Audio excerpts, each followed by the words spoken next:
Assalamualaikum warahmatullahi wabarakatuh. Nama saya Lisna Mardiani dari kelas AK21B dari Universitas Nusa Putra. Kali ini saya akan mempresentasikan mengenai completing the accounting cycle. Selamat menyaksikan. Yang pertama adalah pembahasan mengenai neraca lajur.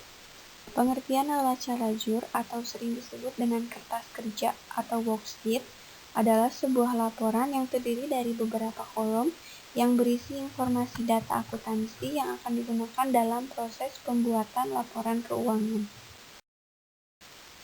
Kemudian ada tahapan pembuatan neraca lajur. Yang pertama membuat format dan kolom neraca lajur. Kolom yang harus dibuat berjumlah total 7 kolom.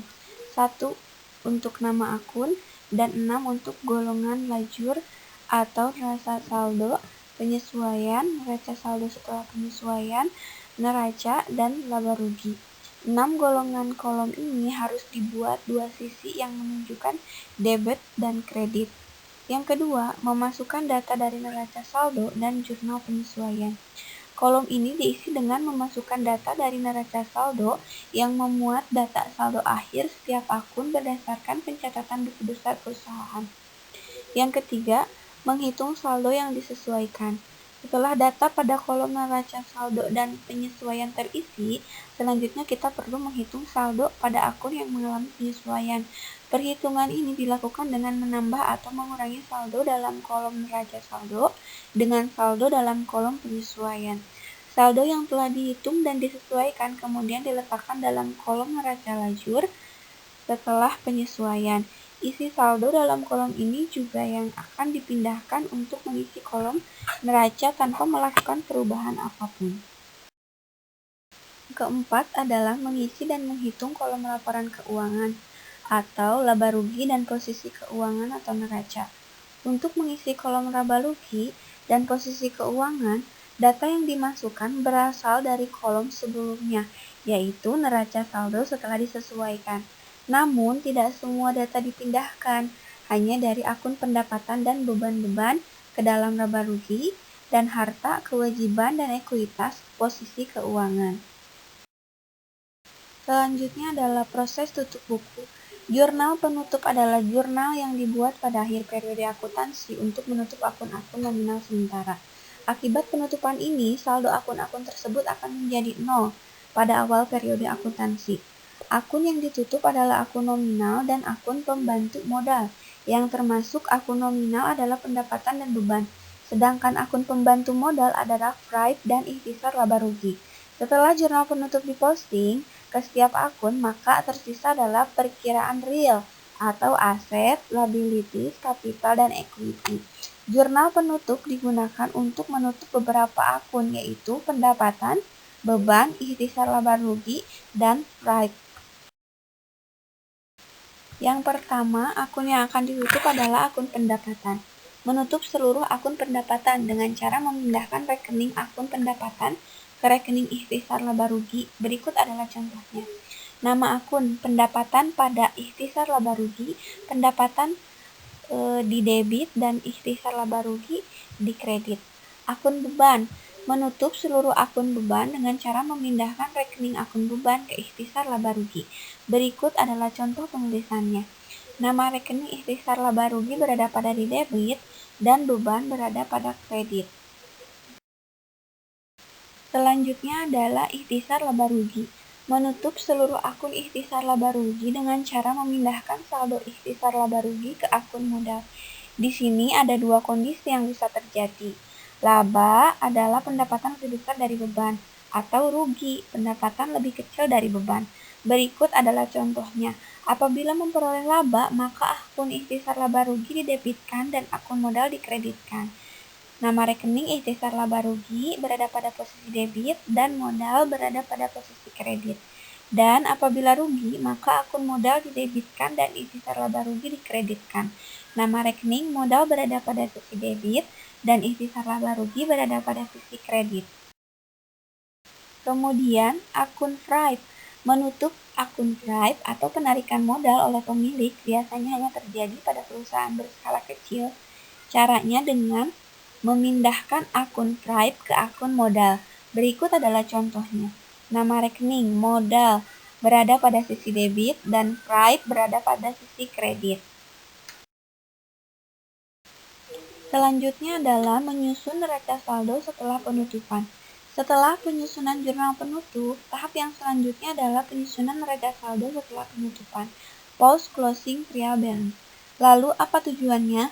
Tujuan dibuat neraca saldo setelah penutupan adalah untuk memastikan bahwa jumlah saldo buku besar seimbang atau balance sebelum melanjutkan ke pencatatan data akuntansi yang selanjutnya.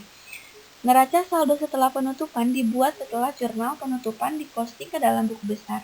Akun-akun yang dimuat dalam neraca saldo setelah penutupan adalah akun real saja, sedangkan akun yang bersifatnya sementara atau akun nominal sudah ditutup atau bersaldo 0.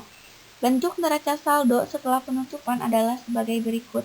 Yang pertama adalah nama perusahaan, judul atau neraca saldo setelah penutupan, tanggal periode pembuatan. Langkah-langkah selanjutnya adalah membuat kolom sebanyak 4 kolom, diantaranya kolom ke-1 kode akun atau nomor akun, kolom kedua nama akun atau keterangan akun, kolom ketiga kolom debit, kolom keempat adalah kolom kredit. Selanjutnya kita memasuki contoh soal. Di bawah ini adalah saldo-saldo yang terdapat dalam buku besar perusahaan Adijaya Medan per 31 Desember 2025. Dan total dari neraca saldo tersebut adalah Rp190.200.000. Dari kolom neraca tadi, terdapat data penyesuaian per 31 Desember 2005 sebagai berikut. Persediaan perlengkapan kantor yang masih ada akhir tahun 2005 sebesar Rp800.000. Sewa tersebut dibayar tanggal 2 Desember 2005 untuk jangka waktu 1 tahun, mulai dari Desember 2005 sampai November 2006. Penyusutan atas peralatan kantor tahun 2005 sebesar Rp500.000, gaji yang masih harus dibayarkan sebesar Rp1 juta, pendapatan jasa yang masih harus diterima sebesar Rp1 juta, akun yang harus masih dibuka adalah beban perlengkapan kantor, beban sewa, beban penyusutan peralatan, akumulasi penyusutan peralatan kantor, dan utang gaji. Yang diminta adalah susunlah ayat penyesuaian dalam jurnal umum dan neraca lajur 10 kolom. Dan ini adalah jawaban ayat penyesuaian dalam jurnal umum dari perusahaan Adijaya Medan akan tampak seperti ini. Jurnal umum, keterangan beban perlengkapan pada kantor, beban sewa pada sewa dibayar di muka, beban penyusutan peralatan kantor pada akumulasi penyusutan peralatan kantor, beban gaji pada utang gaji, utang usaha pada pendapatan jasa, dengan total Rp3.150.000. Yang kedua adalah jawaban dari kertas kerja atau neraca lajur atau worksheet. Dari semua data akuntansi perusahaan Adijaya Medan, terdapat disusun neraca lajur sebagai berikut. Nah, kita lihat pada kolom laba rugi, terdapat nominal total debit yaitu sebesar Rp13.650.000 dan total di kredit sebesar Rp27.500.000.